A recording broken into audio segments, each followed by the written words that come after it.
Olá, bom dia a todos e sejam muito bem-vindos a este Cyber Security Talks, que é o primeiro de uma série que iremos fazer ao longo dos próximos meses. Neste caso, em particular, está com um tema dedicado à proteção dos negócios e, em particular, também das pessoas, neste momento mais invulgar que continuamos a viver devido à questão da pandemia. O meu nome é António Ribeiro, eu vou ser aqui o vosso host para este webinar e queria começar naturalmente por agradecer a vossa disponibilidade para estar aqui connosco hoje. Podemos ouvir falar um pouco deste tema e também mostrar-vos desde já aquilo que temos planeado para os próximos cerca de 50 minutos. Neste evento, iremos ter a introdução feita pelo nosso Managing Director, o António Miguel Ferreira, irá fazer uma pequena introdução ao tema. Temos connosco também, uma vez mais, agradecemos a presença do Centro Nacional de Cibersegurança através do professor Pedro Mendonça, que irá falar também sobre aquilo que foi observado em termos de cibersegurança no ano passado. E depois teremos os meus colegas David Grave e Miguel Nunes, que irão fazer uma demonstração deste tipo de ameaças, como é que elas acontecem e como é que nós, efetivamente, nos podemos defender delas. Queria também, desde já, desafiar-vos a colocarem todas as questões que tenham no chat, que iremos responder no final deste evento. Sem mais demoras, passava então a palavra ao António. António? Sim, obrigado. Bom dia a todos. O meu papel aqui será realçar a importância que este tema tem para a Claranet. A Claranet é um grupo que está presente em 10 países, portanto eu tenho o privilégio de poder ver o estado da cibersegurança em cada um dos países em que nós estamos presentes, uma vez que estou na comissão executiva do grupo e acompanho, portanto, as atividades que nós fazemos em todos estes países. Ora, a Claranet fez grandes investimentos na área da cibersegurança desde 2017, com a aquisição de empresas como a Sequan, como a Not So Secure, e fez também um investimento em Portugal de um Security Operations Center e da criação de uma unidade de negócio dedicada ao tema da cibersegurança. Porquê? Não só porque estamos a falar de um mercado que movimenta anualmente cerca de 170 mil milhões de dólares, portanto é um mercado muito significativo a nível mundial, mas sobretudo porque nós consideramos que há um déficit entre aquilo que são as ameaças de cibersegurança e aquilo que é a preparação das empresas e a preparação das pessoas face a essas ameaças. E estamos numa fase uma fase da economia e da sociedade em que temos uma atividade digital crescente, que foi acelerada com a pandemia que se iniciou no ano passado e, portanto, se já antes tínhamos uma preocupação de dotar as empresas de melhores ferramentas para fazerem face às ameaças, hoje essa preocupação é ainda maior.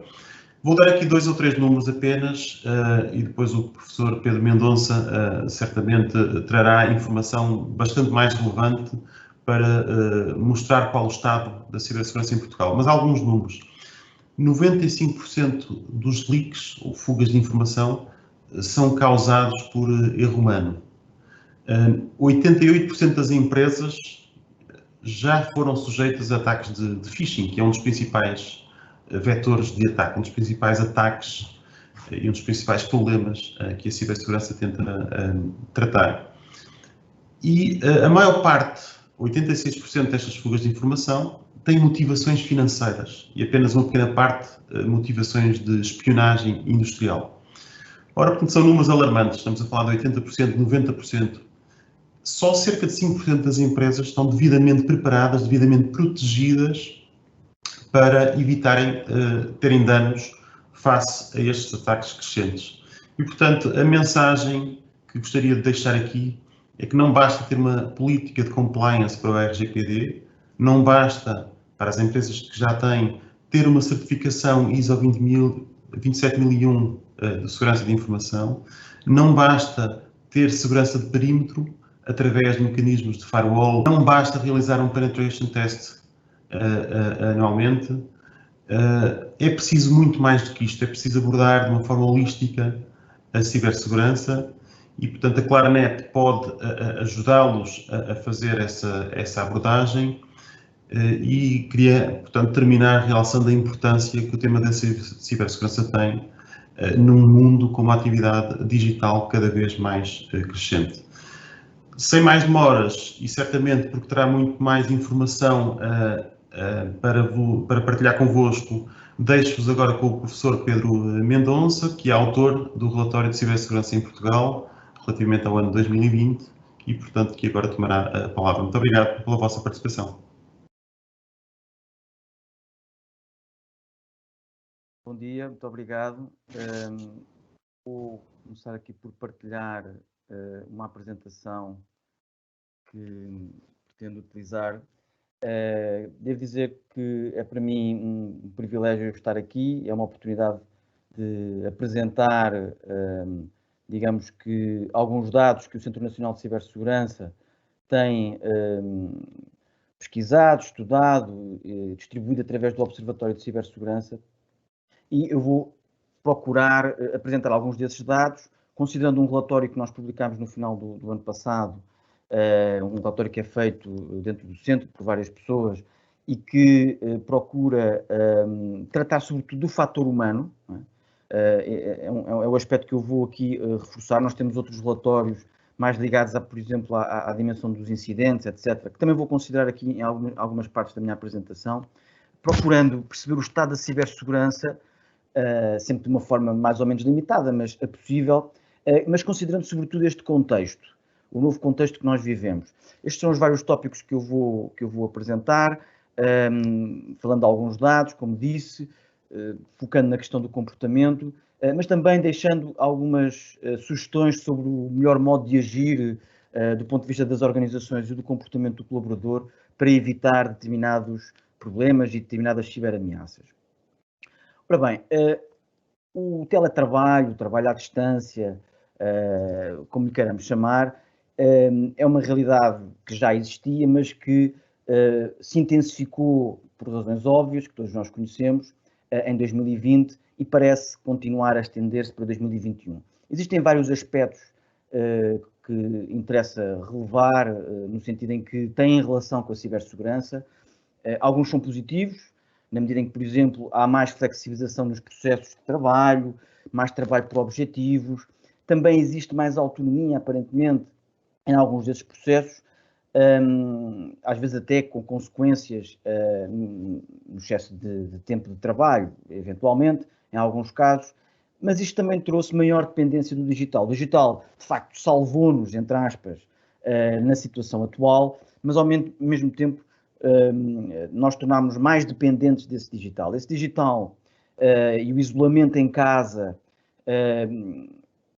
conduz a menor controle físico do ponto de vista da segurança, proximidade, talvez a palavra proximidade seja até mais adequada, e isso exige, por um lado, mais confiança nas práticas do colaborador em casa a trabalhar, mas também mais responsabilidade desse ponto de vista. Isto traz mais exigências do ponto de vista da cibersegurança. Se a cibersegurança já era importante, não perdeu importância com o atual contexto. Alguns aspectos a relevar também têm a ver com o valor a preservar. Os dados, de alguma forma, a informação, são o valor que normalmente se procura mais preservar com a cibersegurança, embora a cibersegurança também tenha a ver com, obviamente, a segurança das redes e até com a arquitetura da tecnologia, mas pegando na questão dos dados e da informação, quais são esses dados que nós trabalhamos constantemente e que têm valor para nós e podem ter valor para outros? São dados pessoais nossos, não é? E também dados de terceiros, eventualmente de clientes, de cidadãos, etc. Esses dados que eu trabalho podem ser valiosos para terceiros.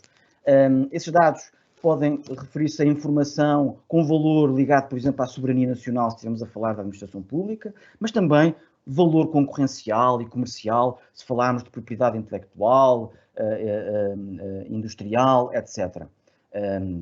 Outro dado muito relevante são as nossas credenciais de acesso a determinados sistemas, plataformas, não é? Como sabem, por exemplo, o phishing procura muito capturar os nossos dados deste ponto de vista, as nossas passwords. Portanto, isso é um dado também muito valioso.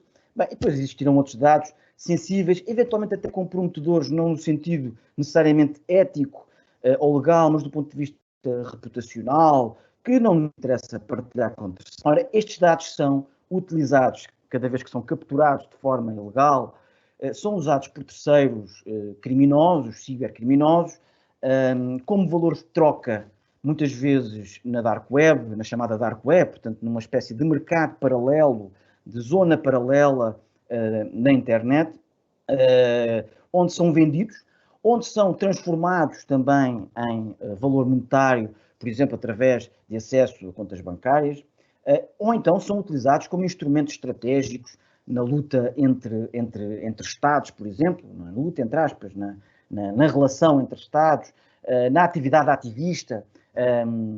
Os insiders aqui também são muito importantes. O insider é chamada ameaça interna.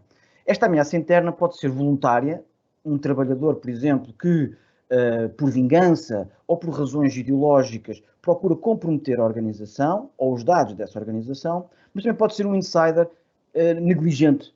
E, portanto, todos nós somos potenciais insiders desse ponto de vista, enquanto potenciais agentes de negligência. E qualquer um de nós, incluo-me, temos ou tem atos negligentes eventualmente.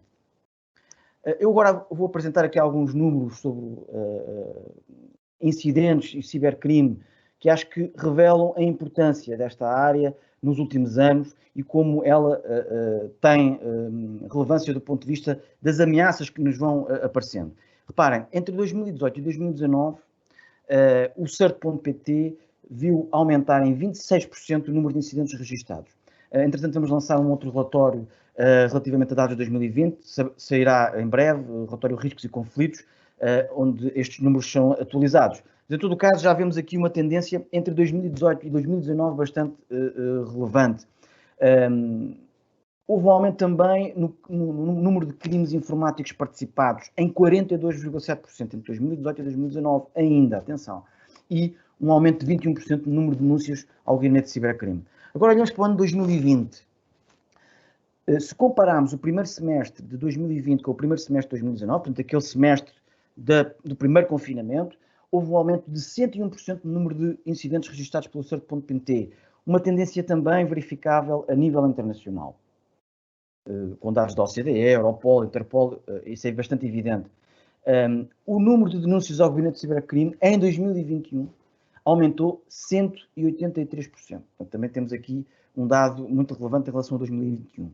Se compararmos 2009 com 2019, e não temos os dados de 2020 a este respeito, nós vemos que a percentagem de crimes informáticos ou relacionados com a informática assim categorizados, embora estes números, digamos, estão por baixo da realidade, estão aquém da realidade, porque há muitos crimes realizados por meio informático que muitas vezes não são categorizados como tal.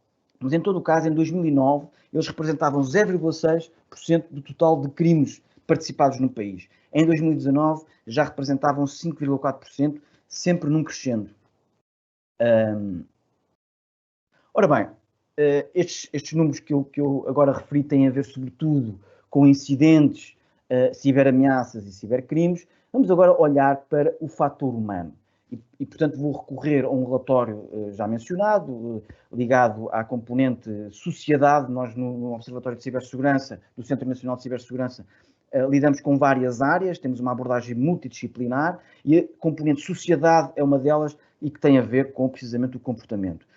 Este comportamento é pode ser uma vulnerabilidade. A tecnologia está instalada numa interação com os seres humanos e, portanto, os seres humanos têm interferência na segurança da tecnologia também. Portanto, ela não chega, embora ela seja muito importante. Vamos observar alguns dados sobre o estado do fator humano em Portugal, digamos assim. Este relatório utiliza dados disponíveis, produz outros, mas, sobretudo, procura fazer uma análise integradora das várias dimensões do comportamento humano em relação à cibersegurança. Sem querer ser demasiado longo e complexo na descrição destes dados, este quadro até pode assustar, mas o objetivo do mesmo não é esse.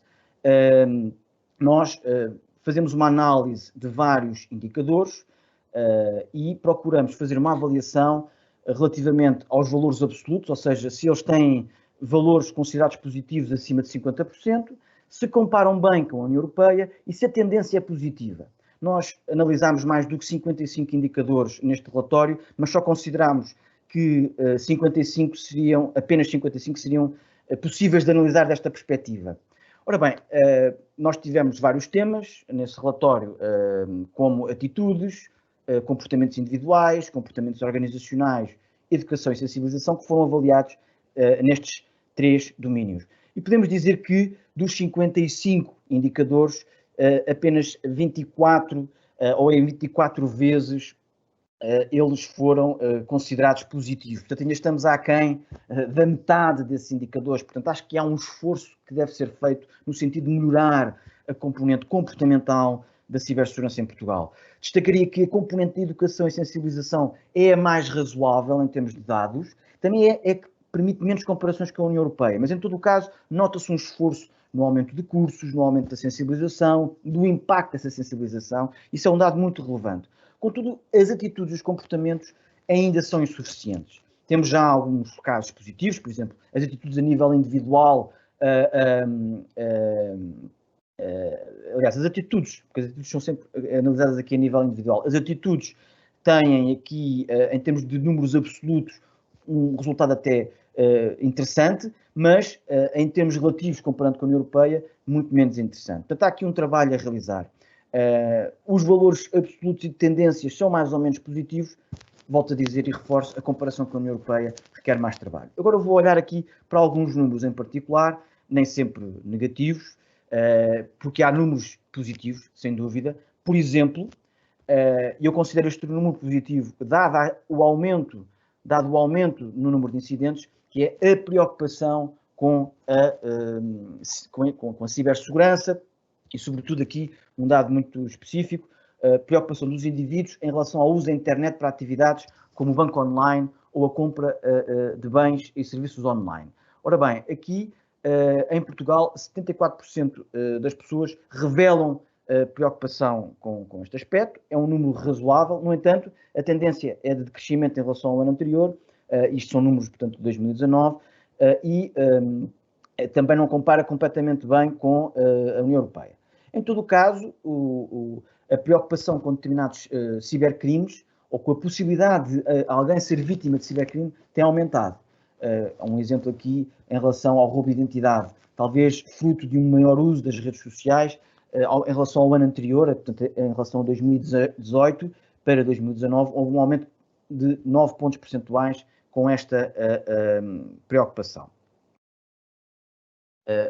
Agora, em relação ao nível de informação que os indivíduos consideram ter sobre os riscos de cibercrime.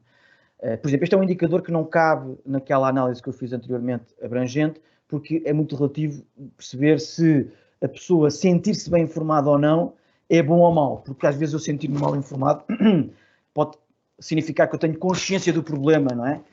E que me falta muita informação. Em todo o caso, em Portugal, apenas 2% das pessoas inquiridas se sentem muito bem informadas sobre os riscos de cibercrime. Na média da União Europeia, chegamos aos 11%. Por outro lado, qual é o perfil do indivíduo em Portugal que se sente mais bem informado? É homem, em geral, ou tende a ser mais presente em homens, jovens e pessoas com educação superior. Portanto, também temos aqui um dado interessante desse ponto de vista. Relativamente às ações, eu acho que aqui é um aspecto que tem que ser trabalhado. Por exemplo, apenas 18% das pessoas inquiridas, e atenção, os dados que eu tenho estado a apresentar até agora referem sobretudo a um Eurobarómetro 499, um Eurobarómetro especial ligado à cibersegurança. Apenas 18% dos inquiridos conheciam um meio através do qual reportar um cibercrime ou qualquer outro comportamento ilegal online. Na média da União Europeia chegamos aos 22%, também não é um número famoso, mas também há um trabalho eventualmente aqui a realizar. Em relação à password, os portugueses em geral têm resultados bastante negativos, não alteram a password suficientes vezes, não têm passwords muito complexas. Este número diz respeito às pessoas que mudaram pelo menos uma vez a password em relação a algumas plataformas nos últimos 12 meses, e apenas 41% o tinham feito, quando a média da União Europeia chegou aos 69%. Também aqui acho que há um trabalho a realizar em relação às passwords, embora as passwords depois, eventualmente, fala-se que tendam a desaparecer, vamos ver quando. Agora, estes dados são do Eurostat, também relativos a 2019, e dizem mais respeito às empresas. Por exemplo, qual a percentagem de empresas que admitem ter políticas de segurança das TIC? Apenas 28% das empresas inquiridas, num inquérito do Eurostat, realizado neste caso em Portugal pelo INEP, apenas 28% admitiram ter estas políticas, quando a média da União Europeia chegou aos 34%. Em relação às medidas de segurança, temos aqui um número interessante que interpela-nos. Eu não sei honestamente se ele é completamente realista. Este número diz-nos que 41% das empresas em Portugal fazem avaliações de risco das TIC, quando a média da União Europeia é de 34%. É uma questão que lanço. Não quero desconfiar dos números, mas não deixa de me surpreender considerando outros dados que temos. Mas há aqui um dado muito interessante, que é as pequenas empresas aplicam menos estas medidas de segurança das TIC do que as grandes, em particular esta medida. Reparem na diferença, 37% das pequenas empresas aplicam esta medida e 76% das grandes empresas. Portanto, há aqui um trabalho a realizar ao nível das PME que me parece muito importante. Agora, pensemos no phishing/smishing em particular, e vou procurar afunilar um bocadinho para esta questão, que tem muito a ver também com o tema desta conversa, não é? Em relação a dados também do Eurostat, aliás, creio que estes dados são do Eurobarómetro. Temos aqui este dado aqui em particular é do Eurobarómetro, é uma gralha que aqui está, e peço desculpa por isso. Em todo o caso, 43% dos indivíduos em Portugal afirmam não abrir e-mails com origem desconhecida, a média da União Europeia é 42%. Eu diria que ainda é um número que é insuficiente. Atenção também que estamos a falar de percepções e daquilo que as pessoas dizem a quem lhes faz um inquérito. Portanto, temos aqui sempre alguma margem de erro, porque as pessoas muitas vezes também dizem aquilo que acham correto dizer. Não quer dizer que seja o caso, mas devemos ter isso em consideração. Em relação ao phishing, também há aqui um trabalho a fazer do ponto de vista da abertura de e-mails e da consciência sobre a existência de e-mails fraudulentos. Em relação ao phishing também, e olhando para dados que também já publicámos num boletim relativamente aos incidentes que afetam o ciberespaço internacional, reparem, temos aqui números sobre o total de incidentes que afetaram os primeiros meses no ciberespaço nacional, que afetaram um conjunto de entidades tratadas pelo Centro Nacional de Cibersegurança através do CERT.pt. Durante estes meses, um número total de incidentes em comparação com o número de incidentes de phishing. E reparem como há um crescimento logo a partir de março, um crescimento muito alimentado pelo phishing. Né? Portanto, aqui a partir de março temos logo 57 incidentes de phishing, quando em fevereiro tínhamos tido 18, temos 138 incidentes em geral e 75 em fevereiro, portanto há aqui um crescimento. Depois em abril acaba por ser um mês com mais incidentes em Portugal. Estes números, atenção, e pelo menos esta tendência é identificada também em números da APAV relativamente a contactos com a linha internet segura, ou, por exemplo, com as denúncias ao Gabinete de Cibercrime do Ministério Público. Nós realizámos também uma análise de conteúdo, também já publicada num dos nossos boletins, a phishing identificado no segundo trimestre de 2020. Nessa análise de conteúdo identificámos algumas coisas muito interessantes. Uma que provavelmente não estaríamos à espera, eu não estava à espera quando essa análise foi feita, é de que 99% dos casos de phishing aí categorizados não referem à temática da pandemia diretamente. Ou seja, foi um phishing que aproveitou o contexto da pandemia, mas não utilizou o tema diretamente. Existiram alguns casos, mas reparem, são muito residuais. Por exemplo, ligado ao Sistema Nacional de Saúde e afins. Atenção, isto só se refere ao segundo trimestre. Não tenho dados em relação a outros períodos, mas não deixa de ser um trimestre muito relevante do ponto de vista da pandemia e este dado também relevante do ponto de vista da nossa interpretação, muitas vezes, do que acontece. Estes casos de phishing solicitavam ações específicas. 79% incentivavam a login numa conta.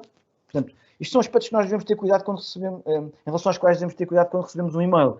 Alguém que nos pede para fazer um login numa conta. Não é? Isto disso há que desconfiar à partida. Não sempre, mas há que desconfiar. 12% pedem dados relacionados a um produto ou um serviço, por exemplo. Tem a ver com vendas.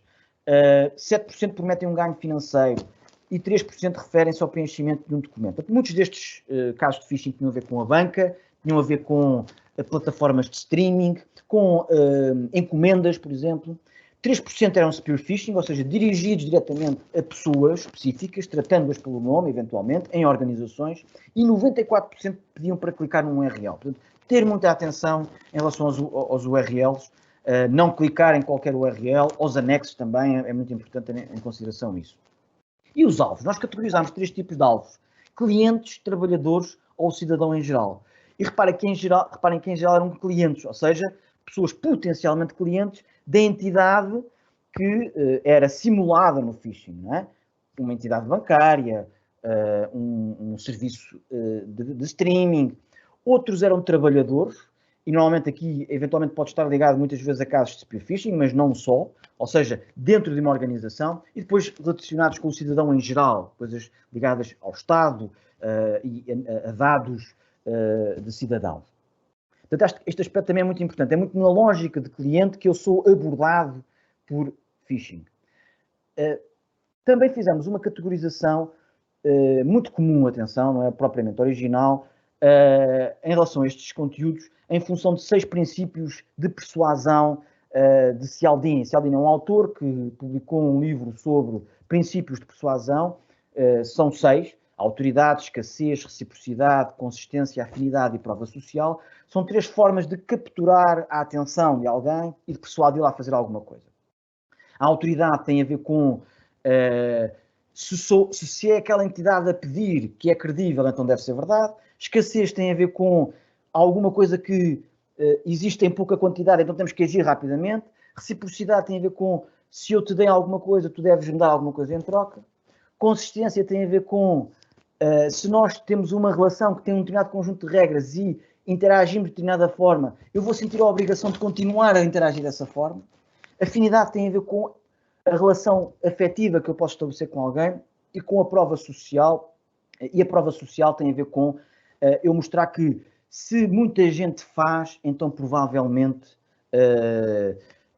é uma coisa positiva de fazer. É como vocês quando entram numa loja de roupa, imaginemos, e alguém diz, olha, esta peça está a ser muito bem vendida. E se eventualmente pode me conduzir a pensar, bem, se as outras pessoas compram é porque ela realmente pode ser interessante. É uma prova social. Isto aplica-se a muita coisa diferente. Ora, esmagadoramente, e atenção, isto é um caso também verificável noutros tipos de estudos a conteúdos de phishing, o argumento da autoridade é o mais importante. Eu apresento aqui um caso de smishing, portanto, smishing tem a ver, é phishing através de SMS, que conduz a colocar credenciais de um cartão de crédito, débito, no âmbito do Santander. Portanto, o Santander aparece aqui com uma imagem, não é? Que impõe a autoridade, tem que colocar aqui, ou deve colocar aqui os seus dados. Não é?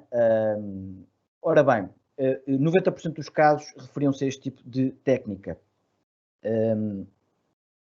Só que controlar o tempo, que não quero roubar demasiado tempo. Em relação à escassez, tivemos alguns casos. A escassez tem a ver com alguma coisa que está a desaparecer, a perder-se, é rara, e então temos que agir rapidamente. Muitas vezes é associada a tempo. Temos aqui o caso de do CTT, de um prémio, não é? Uma espécie de prémio, em relação ao qual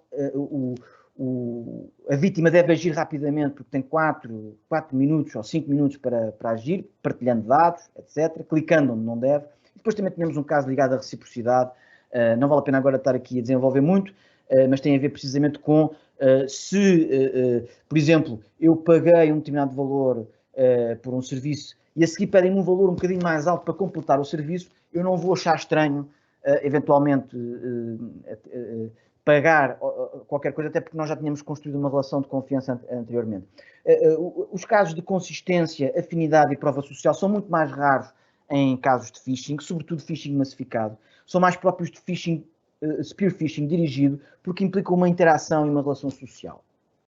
Ora bem, agora, muito rapidamente, para não roubar mais tempo, algumas boas práticas que é importante considerar em relação ao phishing, mas em geral. Sobretudo considerando o contexto de teletrabalho. Do ponto de vista das organizações, é importante que as organizações formem os seus colaboradores, é importante que disponibilizem recursos, dispositivos que estejam atrechados para trabalhar em teletrabalho, e depois convém que haja responsáveis de segurança na organização que acompanhem os trabalhadores à distância, mantendo abertas as vias de comunicação, manter as redes segmentadas. Aqui são aspectos um pouco mais técnicos, mas, no entanto, isto do ponto de vista da segurança também é muito importante. Manter backups desconectados da rede regulares para evitar o ransomware, por exemplo, evitar, ou melhor, mitigar os efeitos negativos do ransomware. E depois, evidentemente, além de investir nas pessoas, é preciso também investir em tecnologias e processos. Não há dúvida nenhuma, é preciso aqui um cocktail, né? Uma visão holística da cibersegurança, e os investimentos têm que ser feitos a vários níveis. Ao nível do colaborador, e aqui falo para as pessoas que trabalham em casa, este trabalhador tem que ter cuidado com os dispositivos. Deve utilizar para fins profissionais apenas os dispositivos autorizados pela sua organização e não deixar que eles sejam utilizados por terceiros. Eu sei que em contexto doméstico isso pode não ser fácil, mas deve evitar-se essa mistura entre o privado e o profissional nos dispositivos. Porque os cuidados que nós podemos não ter ao nível privado podem prejudicar os cuidados que devemos ter a nível profissional. Atenção que a nível privado também temos de ter muitos cuidados.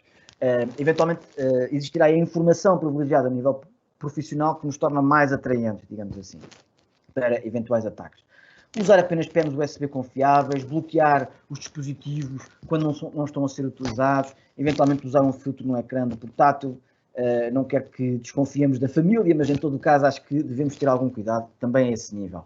Cuidar dos sistemas, mantendo os sistemas atualizados. Se for a organização que tem que manter esses sistemas atualizados, também interpelá-la nesse sentido, fazer backups regulares, como disse, e usar passwords fortes, pelo menos com 12 caracteres, eventualmente usar uma frase em vez de palavras, mas que não tenham a ver com a pessoa, que não sejam previsíveis, usar apenas uma por conta, alterá-las regularmente, sobretudo se forem comprometidas, se nós tivermos a desconfiança de que foram comprometidas. Na navegação, privilegiar para usos profissionais a VPN da organização, privilegiar também websites com HTTPS, e uma coisa que às vezes não é fácil de fazer porque não é user-friendly, mas em espaço doméstico, seguir os tutoriais das operadoras a esse nível, alterar a password do Wi-Fi doméstico, o nome, e utilizar a cifra mais segura. São aspectos importantes. Porquê? Porque o Wi-Fi doméstico, se não tiver este tipo de proteções, pode ser acedido por terceiros. E, por fim, cuidar da comunicação. E aqui temos um aspecto muito mais ligado ao phishing. Não abrir e-mails ou SMS de origem desconhecida e, sobretudo, não clicar em links ou anexos desconhecidos, não partilhar os dados com plataformas não verificadas. Ter muito cuidado, portanto, com estes aspectos que fazem parte dos vetores de ataque. E depois não partilhar informação profissional nas redes sociais, que pode ser utilizada para o reconhecimento por parte do atacante, por forma a realizar spear phishing, né? Portanto, ataques dirigidos à pessoa, conhecendo o seu nome, os seus hábitos, tornando, portanto, muito mais convincente o e-mail. E depois nas videoconferências procurar também ter alguns cuidados. Aqui temos sugestões que abrangem muitas plataformas diferentes, utilizar a palavra passe sempre que pertinente, um fundo neutro, sala de espera, controlar os convidados, procurar limpar o desktop. Portanto, são tudo aspectos que se calhar esquecíamos antes da pandemia e agora tornam-se muito mais frequentes e importantes. E termino assim, reforçando que este contexto de teletrabalho obrigou-nos a maior dependência digital.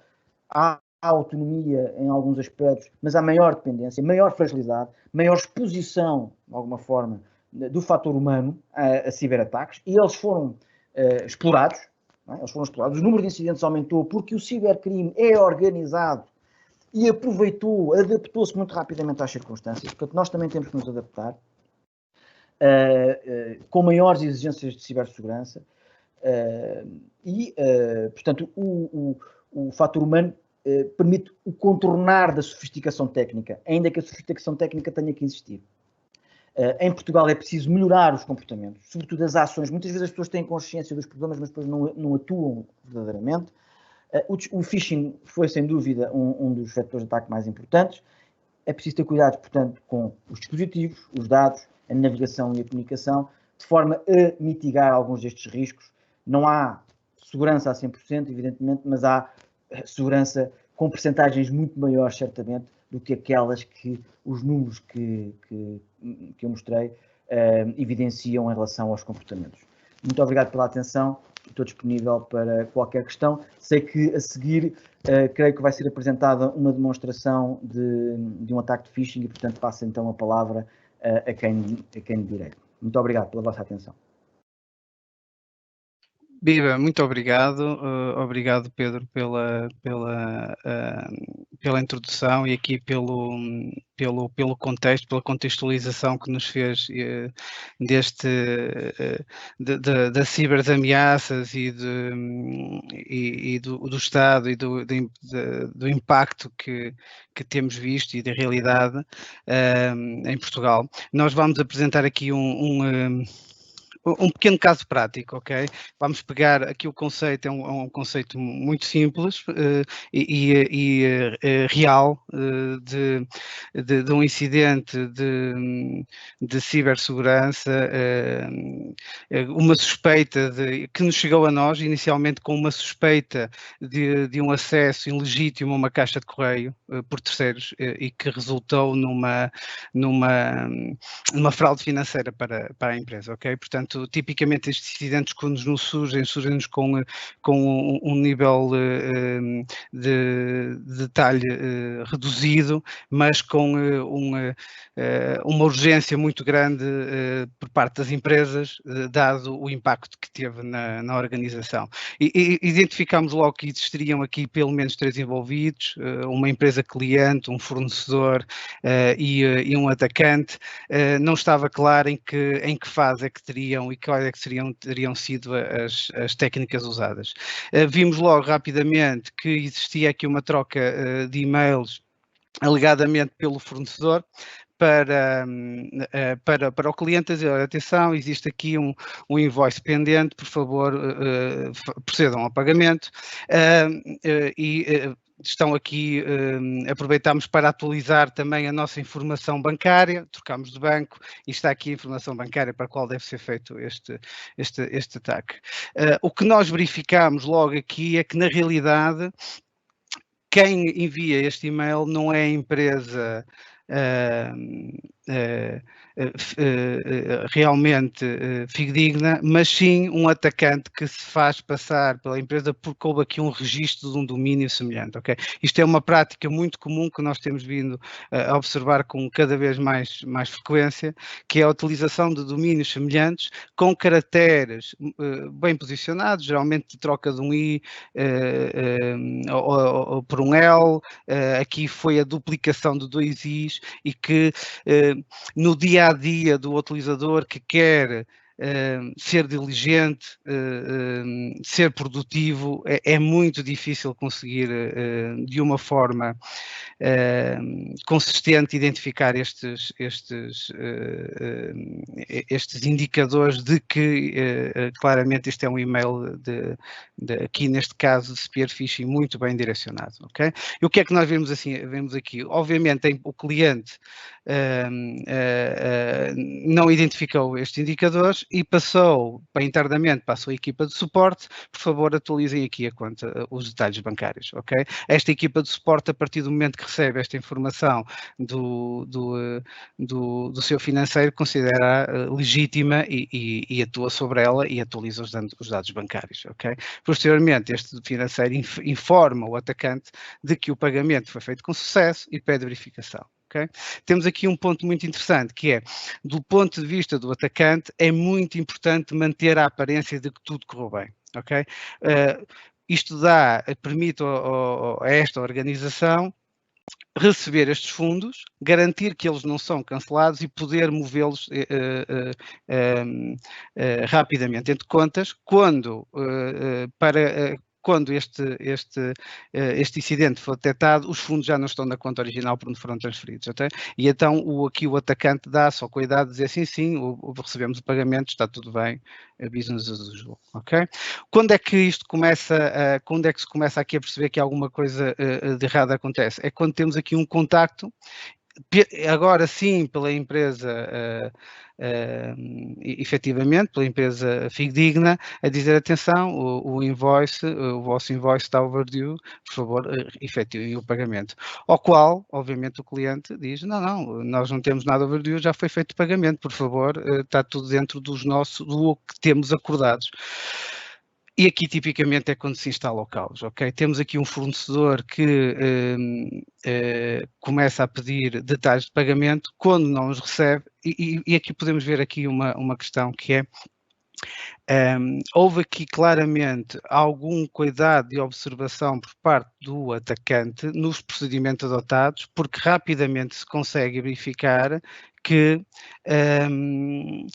era procedimento normal enviar detalhes bancários no corpo do e-mail, ok? Portanto, aquele pedido de alteração de detalhes bancários que é feito pelo atacante inicialmente estava de acordo com o comportamento normal da empresa, ok? Portanto, para o cliente isto foi perfeitamente normal. Portanto, aqui isto é uma questão, isto mostra o que nós chamamos aqui uma falha dos processos, como o professor também indicou, que têm que ser afinados para diminuir este tipo de ataques. Neste momento nós fomos obviamente chamados e ajudámos neste caso o fornecedor a identificar o que é que tinha ocorrido.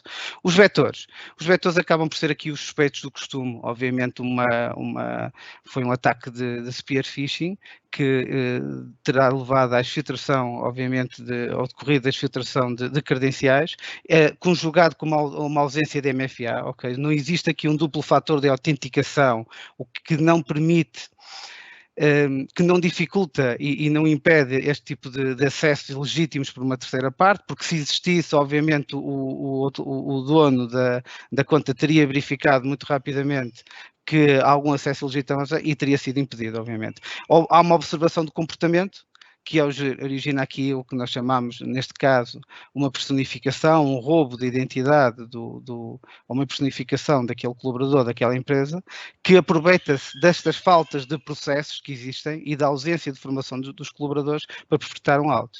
O que é que nós temos vindo a verificar? É que, dada a situação atual, a exploração destes vetores é fácil. Okay? A taxa de sucesso é elevada e o risco para o atacante é efetivamente muito baixo. Okay? Miguel, não sei se do ponto de vista, se pretendes agora fazer uma apresentação, do ponto de vista da capacidade que teríamos aqui de detectar e evitar com mecanismos tecnológicos este ataque para que o ónus da detecção e da resposta a este tipo de situações não esteja exclusivamente acima do colaborador, para que existam aqui ajudas tecnológicas para evitar esta situação. Sim, David, muito obrigado. Eu gostaria de fazer uma pequena demonstração de como numa organização nós conseguiríamos não só prever este tipo de comportamentos, mas também mitigar. Como referenciado pelo professor e pelo David, como sabem, phishing é uma ameaça cada vez mais prevalente. Por muita formação e muita awareness que possa existir, e muitos testes, como o professor referiu, existe sempre, infelizmente, coisas que passam. Existe sempre, dentro de uma organização, quanto mais extensa for e quanto menos madura a nível de cibersegurança for, existem sempre possibilidades de alguém ter clicado em alguma coisa que não devia ter clicado, alguém ter respondido a um e-mail que não devia ter respondido. Gostaria de convidar-vos a explorar algumas ferramentas que a própria Microsoft disponibiliza. Como sabem, a Microsoft nos dias de hoje acaba por ser um dos maiores providers de soluções de e-mail através das suas soluções corporativas de Office 365, usando a Exchange Online. E dentro das ferramentas da Microsoft são disponibilizadas também um CM com automatismos de resposta chamado Azure Sentinel, e dentro do Office 365 temos todo um portal de segurança e compliance que nos permite configurar algumas políticas base que são bastante eficazes. Portanto, olhando para o Azure Sentinel, nós conseguimos ser logo confrontados com uma quantidade elevadíssima de eventos que estejamos a medir. Estes eventos têm como base conectores de dados que podem ser feitos aos mais diversos produtos da Microsoft e também vendors que possam assentar sobre soluções de Azure ou on-prem.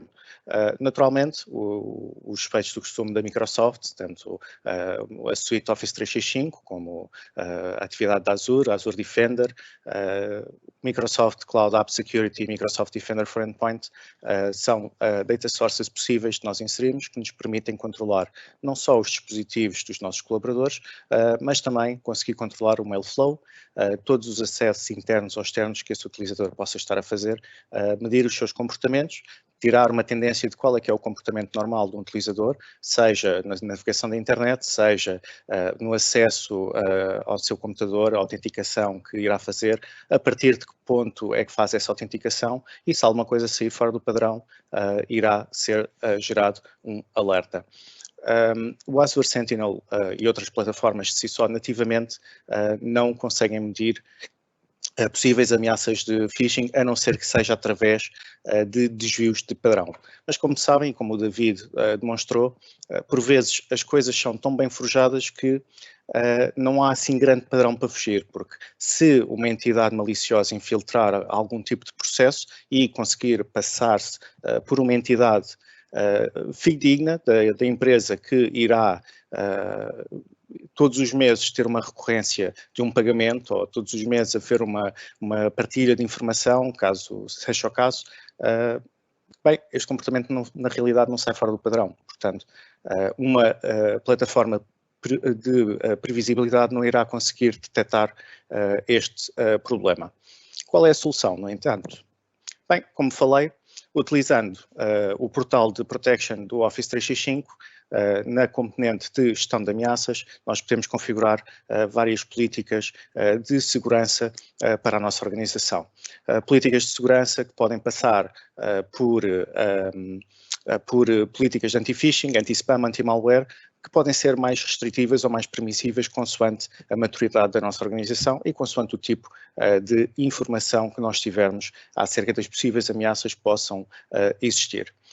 O David referenciou há pouco que o ataque que foi visto foi devido a um domínio muito similar a um domínio real ter sido usado e registado.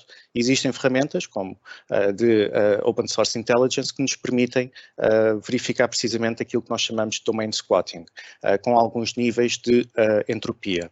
Ou seja, se eu tiver um domínio chamado Claranet, se alguém registar o domínio Claranet com 2 As, nós poderemos receber um alarme dessa atividade.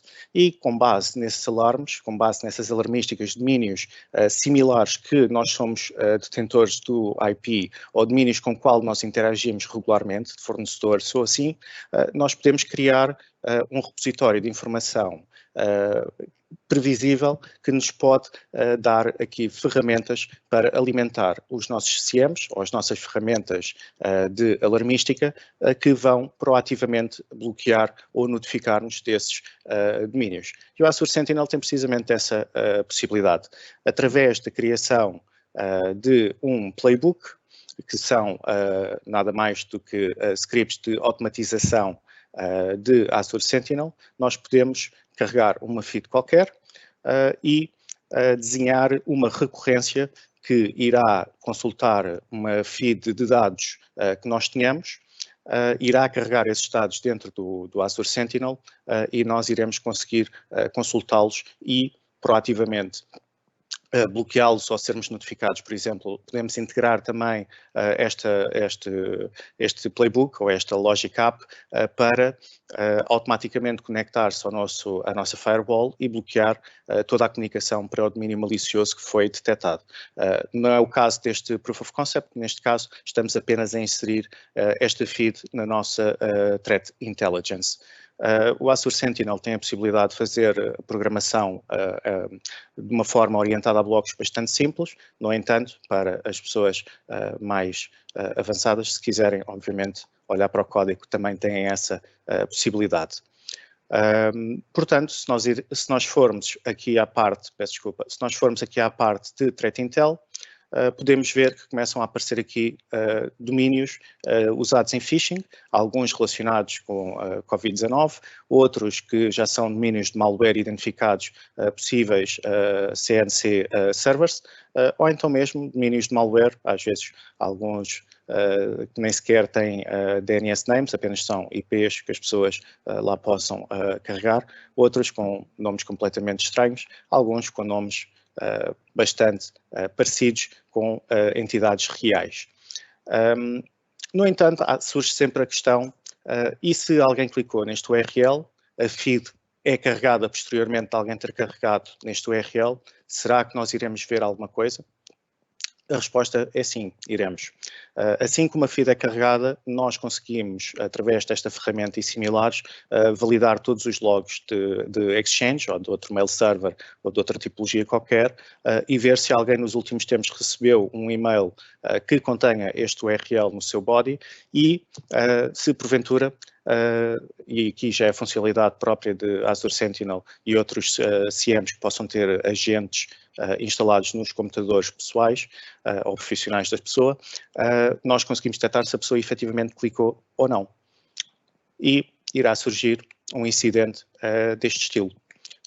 Neste caso, houve um utilizador que clicou num URL que já foi carregado posteriormente na nossa feed, nós lançamos uma investigação e nós vemos o utilizador com este IP carregou num URL detectado. Se nós formos ver, isto de si só não nos diz muita coisa, só nos diz que o utilizador carregou, mas eu gostaria de saber se surgiram alguns alarmes posteriores ao utilizador ter carregado neste URL para tentar aferir o nível de ameaça que possa estar presente na minha organização. Portanto, se nós selecionarmos os Related Events, nós vamos ver que na realidade este utilizador tem todo o aspecto de já ter sido comprometido, não só as suas credenciais, mas também poderá haver aqui algum ator malicioso dentro da minha rede. Ou seja, a ação aqui tem que ser imediata e através de um sistema de SOAR ou através do próprio Azure Sentinel, nós podemos executar essa ação rápida, utilizando novamente os playbooks, em que nós podemos obrigatoriamente fazer um reset à conta deste utilizador e podemos também revogar todos os sign-ins que este utilizador já fez.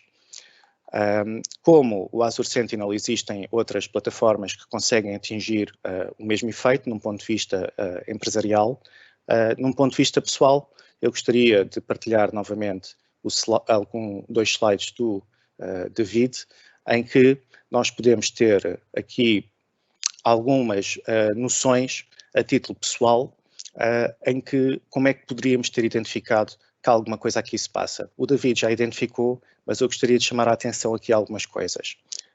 Uma pessoa, quando recebe um e-mail, tem que questionar sempre um conjunto de coisas que possam ser logo levantadas como bandeiras vermelhas. Primeira coisa, como o David disse bem, eu estou à espera deste e-mail. Ou seja, este e-mail é algo que eu faça no meu dia-a-dia, é algo que eu tenha que é um procedimento clássico da minha empresa. Se for, continuaremos a ler. Olhemos para o domínio, como o David apontou aí bem, 2 Is no domínio.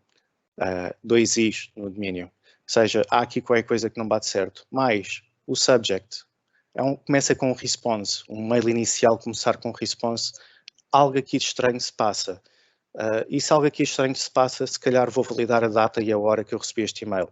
Receber um e-mail de um fornecedor na mesma time zone que eu, às 3h39 da manhã, nos dias de hoje certamente não é inédito, mas é mais um motivo para desconfiar. Por último, a própria linguagem do e-mail, neste caso é comum, como o David indicou aí bem, serem enviados dados em bruto para esta empresa, no entanto, se calhar a maneira que está escrito o e-mail, não sendo copy-paste direto de um e-mail passado, pode levar aqui a ilações que se calhar o tipo de linguagem, o tipo de inglês que nós estamos habituados deste fornecedor não é o mais correto. Se calhar até o José fornecedor, até uma empresa portuguesa, que se calhar enviava-nos sempre estes e-mails em português. Estas pequenas diferenças, estas pequenas subtilezas no nosso dia-a-dia, o estarmos aware destas pequenas coisas, questionarmos sempre que temos alguma ação mandatória de fazer, podem ser a diferença entre um ataque ter sucesso ou um ataque felizmente, ficar parado e mitigado logo no momento inicial. Gostaria de convidar-vos a colocarem mais questões no nosso chat. Nós agora iremos passar a responder a algumas questões selecionadas e teremos todo o gosto em responder a qualquer dúvida ou qualquer questão que possam ter. Muito obrigado.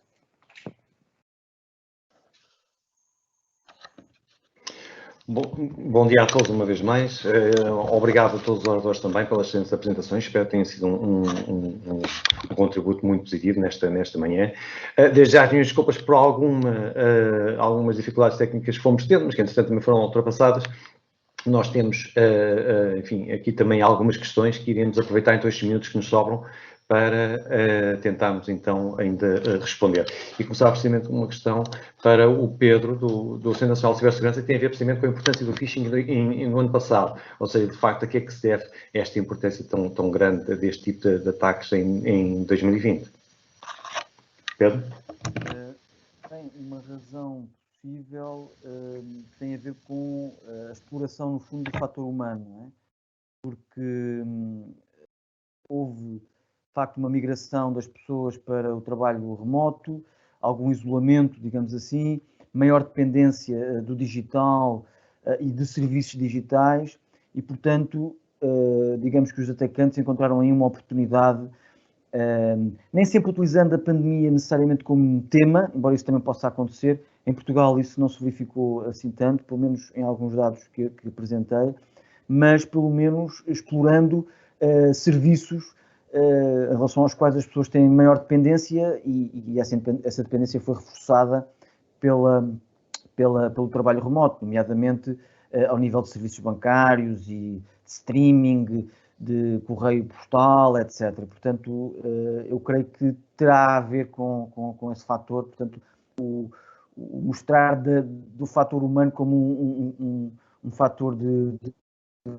vulnerabilidade que foi aproveitado, claramente. A nível internacional, portanto, não foi só em Portugal, foi uma realidade bastante global. Ok, muito obrigado, Pedro. Tenho aqui mais algumas questões, aproveitando aqui mais alguns minutinhos. Esta talvez seja mais indicada para o Miguel, que é se o Sentinel vem de base com o M365 Business. Não sei se tens esta resposta, Miguel. Sim, tenho. Bom dia a todos mais uma vez.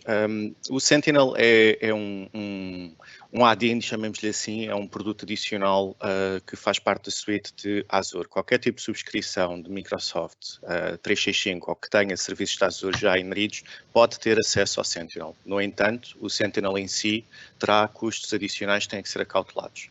A maior parte dos data sources que eu demonstrei são gratuitos a serem carregados dentro do próprio Sentinel. Porém, existem alguns custos de operação por cada evento que o Sentinel pode explotar. Esses custos não são muito elevados, são custos, na sua maioria, relativamente vestigiais, porém, quanto mais uso se der à plataforma, mais esses custos vão incrementar e podem passar para outros tiers. No entanto, estamos disponíveis depois para fazer algum tipo de análise desse estilo e teremos todo o prazer em fazê-lo, como é óbvio. Ok, muito bem. Obrigado, Miguel. Tinha aqui também outras questões, estas talvez mais indicadas para o David. Na realidade são 2 questões, que é o que é que podem as empresas fazer para minimizar a exposição a estes ataques, por um lado, e também do ponto de vista do utilizador, o que é que as empresas também podem efetivamente fazer. Bem, muito bem. Algumas destas coisas nós acabámos por já ir falando aqui, tanto eu como o Miguel, e há um ponto que eu acho que salta logo e que é algo que nós temos que, como nas empresas, mas também na nossa vida pessoal, ter isso sempre em consideração, que é ativar sempre possível o Multi-Factor Authentication, ok? Uma autenticação multifator diferente daquela que complementa aqui o username e a password, para que crie aqui uma disrupção e quebre esta cadeia que leva a que possa ser usada uma credencial minha que possa ser sido exfiltrada ou, digamos assim, roubada de outro serviço que eu tenha, que eu tenha as credenciais usado credenciais semelhantes. Nós sabemos que isto não é uma boa prática, mas sabemos que os utilizadores o fazem, ok? Portanto, o Multi-Factor Authentication é fundamental, ok? Depois temos aqui depois temos do ponto de vista da empresa, garantir que os utilizadores têm o nível de acesso apenas adequado às funções, ok? Que contas com privilégios elevados de administração, de uso da administração, não são usadas para as tarefas do dia-a-dia, não é? Se eu for o administrador de sistemas, usar a minha conta para ler o e-mail, se por algum motivo executar inadvertidamente malware, esse malware vai conseguir aceder a tudo o que a minha conta conseguir aceder. Portanto, se a minha conta tiver privilégios limitados, estamos a limitar o impacto que possa causar. Depois aqui as questões como viemos aqui também a falar, do garantir que os domínios têm as configurações adequadas, os SPF, os DMARC, os DKIMs, a implementação de ferramentas anti-phishing, ok? Nós temos que garantir que a responsabilidade de travar estas questões não caem todas em cima do utilizador, as pessoas falham, ok? Nós temos que lhes dar ferramentas que limitem o número de e-mails com phishing e malware que chegam. Há aqui uma coisa que eu acho que é óbvia neste momento e que nós, até pelo que tem acontecido recentemente nas notícias, que é garantir que temos o patching de segurança implicado e todos nós temos ouvido estas notícias constantes do enorme risco que neste momento impactam para as empresas as vulnerabilidades nos exchanges, ok? Mesmo as empresas que já têm estas vulnerabilidades e os patches aplicados de segurança para a Microsoft podem estar vulneráveis pelo seu ecossistema e por um ataque de supply chain, ok, comprometidos e que podem vir de outras empresas. Portanto, é muito importante olharmos para os nossos sistemas, garantir que os sistemas estão atualizados, depois entrarmos aqui nesta capacidade de monitorização, ok? Vamos ser proativos, vamos ter a capacidade de detectar credenciais filtradas dos meus utilizadores, monitorizar por essa situação, porque nós sabemos que o LinkedIn foi hackeado, a Dropbox foi hackeada, e sabemos que as pessoas acabam por reutilizar estas passwords. Monitorização de sistemas e também aqui dos domínios semelhantes também que viemos a falar. Em termos das pessoas, as empresas têm que apostar na formação das pessoas para ajudar os utilizadores a terem esta capacidade de identificação. E aqui o mecanismo é implementar mecanismos de formação intercalados com simulações de phishing. Ou seja, medir onde estamos, quantas pessoas clicaram, qual é a percentagem de pessoas que clicaram, fazer formação adequada e repetir. Ok? Ok. David, uma vez mais, obrigado. Eu aproveitava que tenho aqui uma outra questão que eu acho que seria indicada também para ti. Podia ter aqui alguma capacidade de síntese, estamos a chegar também ao limite do nosso tempo, mas no fundo tem a ver com uma questão que é se fomos contactados pelo fornecedor ou pelo cliente que fez o pagamento errado, naquele cenário que tu mostraste. É que os processos, é aquela questão de processos, ok? Nós temos que conseguir quebrar e ajudar mas aqui a questão é que se fomos contactados por quem fez o pagamento errado, ou seja... Pelo fornecedor ou pelo cliente, que é que nos Ok, a responsabilidade não é nossa neste momento, mas nós temos que ser diligentes. Quem é que nos contactou? Quem é que fez o primeiro contacto connosco quando foi detectada esta fraude? De onde é que veio o contacto? Este contacto veio inicialmente, a pessoa que teve o roubo de identidade que nos contactou. Ok? Portanto, mas nós temos que ser aqui muito diligentes nisto, porque é necessário fazer uma análise forense e garantir que de facto não foram os nossos sistemas que foram atacados, porque isto é uma questão de credibilidade da nossa empresa também. Ok? No limite, eu estou a dizer a alguém, olha, você fez um pagamento que não foi para mim, ok? Eu tenho que ter a certeza de que isto é mesmo verdade, de que não foi o meu sistema que foi cometido. É a credibilidade da minha empresa que também está em causa. E se eu tiver estes mecanismos dentro de casa, eu posso dizer, olha, nós monitorizámos isto, vimos isto, e até posso ajudar o cliente, ou o meu cliente a dizer assim, olha, nós vamos ajudá-lo, vamos recomendar esta empresa, faça isto, ok? Mas é uma questão... Nós já tivemos esta situação no passado, de credibilidade, é muito importante eu conseguir demonstrar ao meu fornecedor que de facto aquele e-mail não veio de mim, ok? Ok. Nós, entretanto, temos aqui mais algumas questões. Já não iremos ter tempo para as endereçar todas. Desde já agradeço a todos que colocaram as questões, à vossa disponibilidade também pelo tempo que estiveram aqui connosco. Iremos tentar responder individualmente a cada uma delas, acho que é aquelas que ainda não conseguimos responder, mas, acima de tudo, queria agradecer a vossa participação, queria agradecer também aos nossos oradores por terem estado aqui connosco hoje e, desde já, convidar-vos para o próximo Cyber Security Talks, que iremos anunciar muito em breve. Muito obrigado a todos e um bom dia.